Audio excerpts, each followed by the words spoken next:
নাশকতার পৃথক মামলায় যশোর আদালতে আত্মসমর্পণ করেছেন আওয়ামী লীগের ১৬৭ জন নেতাকর্মী। রোববার দুপুরে চিফ জুডিশিয়াল ম্যাজিস্ট্রেট আদালতে আত্মসমর্পণের পর তাদের জামিন নামঞ্জুর করে কারাগারে পাঠানোর নির্দেশ দিয়েছেন আদালত। মামলার অন্যান্য আসামিরা দ্রুত আত্মসমর্পণ করবে বলে জানিয়েছেন তাদের আইনজীবী। আত্মসমর্পণকারীদের মধ্যে যশোর সদরের ২০ জন, অভয়নগরের ১০৫ ও কেশবপুরের ৪২ জন।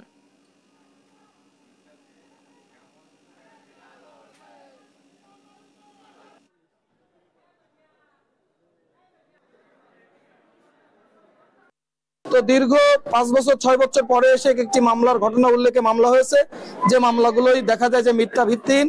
আমরা এই মামলায় সারেন্ডার করেছি, যেহেতু বিস্ফোরক উপাদানাবলী আইন থাকার কারণে মামলায় আমাদেরকে জামিন প্রদান করে নাই বিজ্ঞ judicial magistrate, senior judicial magistrate. আমরা এই মামলায় জজ কোর্টে যাব। আমরা আশা করি, প্রত্যাশা করি ন্যায় বিচার পাবো।